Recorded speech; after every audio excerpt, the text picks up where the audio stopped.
Good morning, teachers and friends.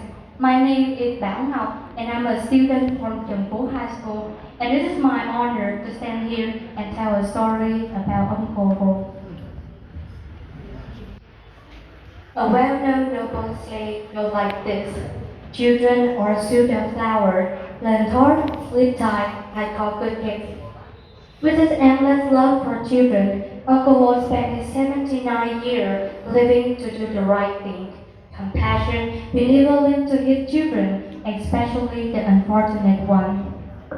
Various poets and authors are people who have deep appreciation for him, including me. Uncle Ho has my respect for the lesson he taught me, a lesson about humanity. Among stories, there is one meaningful story that not just teaches a lesson about personalities, but also a light for our soul. And this title is A Visit to Kingdom Orphanage. It was a beautiful morning. Uncle Ho finally arrived at the orphanage. At hindsight, he saw a progress of them made from barbed wire, with looking like prison, which sparked anger in him. Finally, he got to meet with one of the orphanage managers. This place is supposed to be the home for the orphan, in the name of social kingdom. Why would you worry the whole place with bronze and prickles, prison in the sky? The manager replied, "Those are what's left of the old revolution, sir." Shaking his head, Uncle Ho said, "Then those should be taken down immediately. This is the place where the future will start and grow up in, and it is our duty to give them a comfortable place."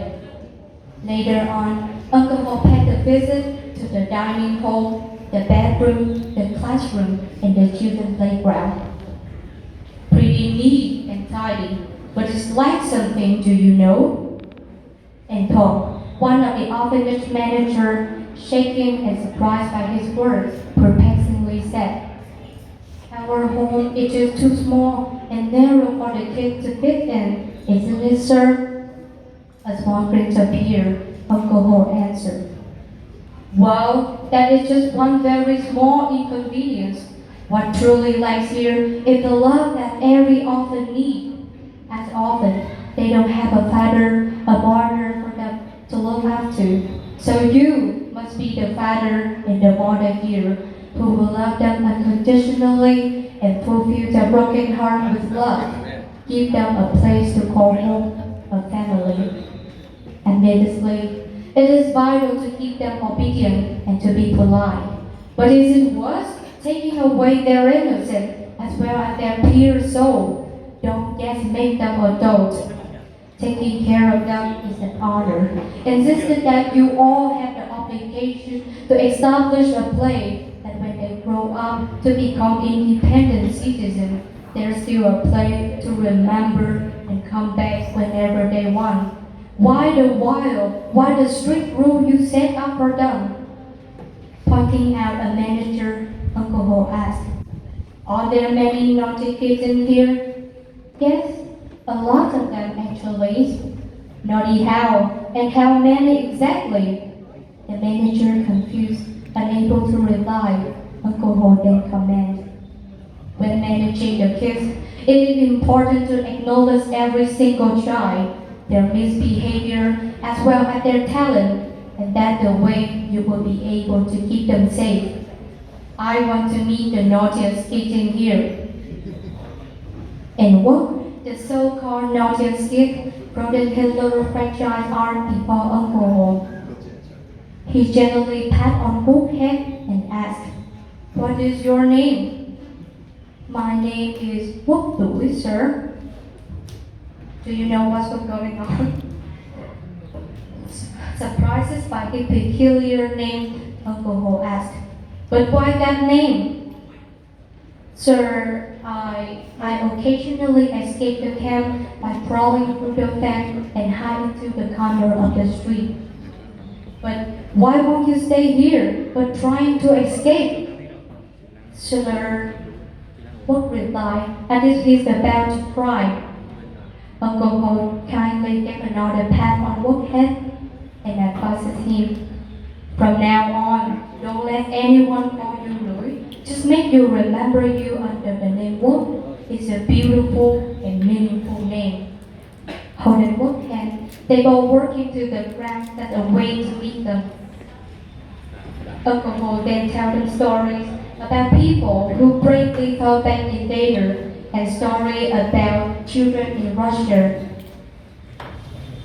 And when it comes to his life story, all the kids burst into tears when they learned that Uncle Ho used to have a simple wish that his mother would buy him a toys and new clothes on that holiday. But his mother wasn't by his side. He has been on fantasy age of 9. To grow up, he had to ask for somebody who could breastfeed his younger brother. By the side of the road, his mother passed away. Every single word he said goes to their heart. Promise me you will listen to the counselor here. You must be kind to other people, truthful and helping the misfortunate people, especially your friends, as they are your brother and your sister. Be courage and willing to fix your bad habits. Improve your strength. Show everyone that you are worthy of living and you are not the burden of this country. Can you promise me? A whole room echoes her. Yes. Uncle Ho then just mentioned that they must look up to the kingdom soldier. Whoever lives up to my promise shall receive a gift on my next visit. On that day, a lot of food and gift was given out to the kids. Some cheered, some didn't. They keep it as a treasure. And from that memorable day on, all the kids' eyes are sparked with happiness and well behavior. And so did Wolf. He no longer tried to escape, but stayed at the orphanage, taking care of himself and his friend, like the gift he received from Uncle Ho, which stayed forever in his heart. From this story, we can all realize the great love of Uncle Ho to every single kid. And his dream is to develop a country, a more modern and a richer one. So, as a student of Gyeongpo High School, as well as the young of Dallas City, firstly, I commit to dedicate myself to become a child of Uncle Ho. Secondly, I will learn to become a good student who will always participate in public activities as well as charities.